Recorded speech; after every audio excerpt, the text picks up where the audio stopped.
கர்த்தருடைய பரிசுத்த நாமம் மகிமைப்படுவதாக. 28/2/2026 சனிக்கிழமை, புதிய நாள், புதிய கால வேளைக்காய் கர்த்தர் நன்றியோடு துதிக்கிறேன், ஸ்தோத்திரிக்கிறேன்.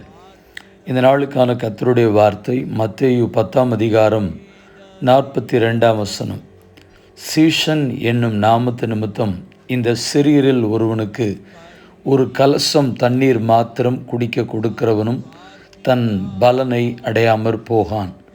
If anyone gives even a cup of cold water to one of these little ones, because he is my disciple, I'll tell you the truth, he will certainly not lose his reward. கிறிஸ்துவுக்குள் மிகவும் பிரியமானவர்களே, நம்முடைய ஆண்டவர் பலனை கொடுக்கக்கூடிய கர்த்தர். யாருக்கு பலனை கொடுக்கிறவர் அப்படின்னு சொல்லி அந்த வார்த்தைகளை குறித்து சில நிமிடங்கள் ஆண்டவர் இந்த வசனத்தின் மூலமாக என்ன சொல்லி வைத்திருக்கிறார் என்பதை குறித்து வேதத்தின் வாயிலாக நாம் கேட்கலாம். கர்த்தருக்கு மகிமை உண்டாவதாக. சீஷன் கர்த்தருடைய ஊழியக்காரர்கள் நிமித்தமாக அவர்களை கனப்படுத்துவதோ, அவர்களுக்கு பணிவிடை செய்வதோ, அல்லாவிட்டால் அவர்களுடைய தேவைகளை ஊழியத்து நிமித்தமாய் அறிந்து அவருடைய தாகத்தை தீர்ப்பதோ, அவர்களுக்கு ஆகார விஷயத்தில் உதவி செய்வதோ, எப்படிப்பட்ட காரியங்களை நாம் செய்திருந்தாலும் அதற்கான பலனை கட்டாயம் அவர்கள் அடையாமல் போகிறவர்கள் அல்ல. தேவன் அவர்களுக்கு பலனை கொடுக்கிறவராக இருக்கிறார். மார்க் 9:41 சொல்கிறது, நீங்கள் கிறிஸ்துவனுடையவர்களாய் இருக்கிறபடினாலே என் நாமத்து நிமித்தம் உங்களுக்கு ஒரு கலசம் தண்ணீர் குடிக்க கொடுக்கிறவன் தன் பலனை அடையாமற் போவதில்லை என்று மெய்யாகவே உங்களுக்கு சொல்லுகிறேன். கர்த்தருக்கு மகிமை உண்டாவதாக. கர்த்தருடைய ஊழியத்தை நிறைவேற்றுகிற பரிசுத்தவான்கள் அவர்கள் கிறிஸ்துவனுடையவர்களாக இருக்கிறபடினாலே அந்த ஆண்டவருக்கு ஊழியம் செய்கிற சீஷர்கள் கர்த்தருடைய நாமத்து நிமித்தம் ஒரு கலசம் தண்ணீரை கேட்டு அதற்கு நீங்கள் குடிக்க கொடுத்தாலும் ஆண்டவர் சொல்லுகிறார், அதற்குரிய பலனை நான் கொடுக்காமல் இருக்க போகிறதில்லை, கட்டாயம் அந்த பலனை பெற்றுக்கொள்வார்கள் என்று மெய்யாகவே உங்களுக்கு சொல்லுகிறேன் என்று கர்த்தர் சொல்லுகிறார். மத்தேயு 25:40 சொல்லுகிறது, அதற்கு ராஜா பிரதியுத்தரமாக, மிகவும் சிறியராகிய என் சகோதரரான இவர்களில் ஒருவனுக்கு நீங்கள் எதை செய்தீர்களோ அதை எனக்கே செய்தீர்கள் என்று மெய்யாகவே உங்களுக்கு சொல்லுகிறேன் என்பார். பிரியமானவர்களே, தேவனுடைய ஊழியக்காரர்களை நேசிக்க கடமைப்பட்டிருக்கிறோம். தேவனுக்காக தங்களுடைய எல்லா விதமான காரியங்களையும் விட்டுவிட்டு, உலக பிரகாரமான காரியங்களை விட்டு தேவனுக்காக தொண்டு செய்வதற்கு, அல்லாவிட்டால் பிரதிஷ்டையின் அடிப்படையில், அல்லாவிட்டால் அழைப்பு நிமித்தமாய் தேவனுடைய வேலை செய்வதற்கு அர்ப்பணிக்கப்பட்ட பரிசுத்தவான்களுக்கு நாம் ஆகார விஷயத்திலே அவருடைய தாகத்தை தீர்க்கும் பொழுது, ஆகாரத்தின் பசியை ஆற்றும் பொழுது கர்த்தர் அதற்கான பலனை கொடுக்கிறவராக இருக்கிறார். இதை குறித்து அப்போஸ்தலனாகிய பவுல் எபிரேய பட்டணத்தில் இருக்கிறவர்களுக்கு நிருபம் எழுதி சொல்லும்படி சொல்கிறார். எபிரேயர் 6:10 ஏனென்றால் உங்கள் கிரியையும் நீங்கள் பரிசுத்தவான்களுக்கு ஊழியம் செய்ததினாலும் செய்து வருகிறதினாலும் தமது நாமத்திற்கு காண்பித்த அன்புள்ள பிரயாசத்தையும் மறந்து விடுகிறதற்கு தேவன் அநீதி உள்ளவர் அல்லவே. நிச்சயமாகவே அதற்கான பிரதிபலனை ஆண்டவர் காண செய்கிறவராக இருக்கிறார்.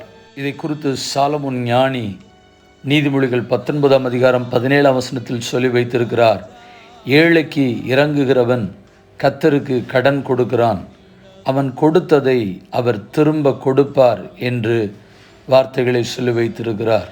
கர்த்தருக்கு ஊழியம் செய்கிற பரிசுத்தவான்கள் தேவன் அவர்களையும் நினைத்து நீங்கள் அதை கொடுக்கும் பொழுதும் தேவன் அதை திருப்பி உங்களுக்கு கொடுப்பதற்கு நல்லவராக இருக்கிறார்.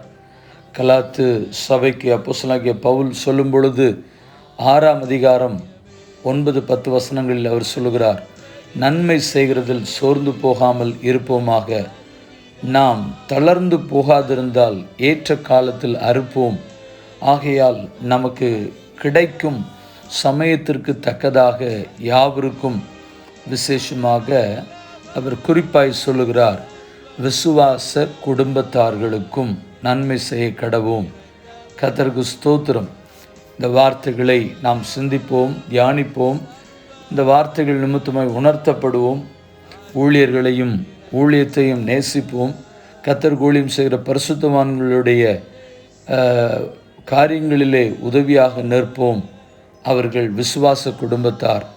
விசுவாசத்தில் நின்று கர்த்தருடைய முகத்தை நோக்கி பார்த்து கர்த்தருடைய வேலை செய்கிறவர்கள். அவளுக்கு நாம் செய்யும் பொழுது ஆண்டவர் நமக்கு திருப்பி கொடுக்கிறவராக இருக்கிறார். கண்களை மூடி ஜெபிப்போம். பரிசுத்தமுள்ள நல்ல தேவனே, இந்த ஆசீர்வதிக்கப்பட்டதான இந்த புதிய நாள் காலவேளைக்காக நன்றி செலுத்துகிறோம். கர்த்தருக்கு ஸ்தோத்திரம். யார் ஒருவர் கர்த்தருடைய ஊழியக்காரர்கள் என்பது நிமித்தமாய் உதவியாய் நின்று அவர்களுக்கு உதவியாய் மாறுகிறார்களோ, உதவி செய்கிறார்களோ, அவர்கள் எவராக இருந்தாலும் கர்த்தர் நீர் அவர்களுக்கு உதவி செய்யும்படியாய், அவருடைய தேவைகளை எங்கள் தேவனாகிய கர்த்தர் நீர் பூர்த்தி செய்து கொடுக்கும்படியாய் உம்முடைய கரங்களில் ஒப்பு கொடுத்து ஜெபிக்கிறோம். அவர்கள் தேவனுடைய ஊழியத்தை நேசித்து பார்த்து ஊழியக்காரை கனப்படுத்தி அவளுக்கு தாகத்தை தீர்க்கிறார்களோ, அல்லாவிட்டால் பசியை ஆற்றுகிறார்களோ, எவ்விதத்திலும் அவர்கள் குறைவுகளுக்குள்ளே அவர்கள் உதவியாய் மாறி நிற்கிறார்களோ, ஆண்டவர் அவர்களுக்கான பிரதிபலனை ஏராளமாய் தாராளமாய் கொடுத்து ஆசீர்வதிக்க, அதை கர்த்தர் ஆண்டவரே அவளுக்கு ஆசீர்வாதமாய் திரும்ப அவருடைய குடும்பத்திலே நன்மையாய் கட்டளையிடப்பட பிதா குமாரன் பரிசுத்தாவி நாமத்தினாலே ஜெபித்து ஜெபத்தை ஏறெடுக்கிறோம். எங்கள் பரிசுத்தமுள்ள நல்ல பிதாவே, ஆமேன். வாழ்த்துக்களுடன் ஜெபங்களுடன் பாஸ்டர் ஜெபதாஸ். வாட்ஸ்அப் 9345353730. நேற்றைய கேள்வியும் அதற்கான பதிலும், எல்லா சபைகளை குறித்தும் உண்டாயிருக்கிற கவலை என்னை நாள்தோறும் நெருக்குகிறது. யார் யாரிடத்தில் சொன்னது? அப்போஸ்தலனாகிய பவுல் கொரிந்து சபையாருக்கு சொன்னது. 2 கொரிந்தியர் 11:28. இந்த நாளுக்கான கேள்வி, அவர்கள் அவனை வைது, நீ அவனுடைய சீஷன், நாங்கள் மோசேயினுடைய சீஷர். யார் யாரிடத்தில் சொன்னது?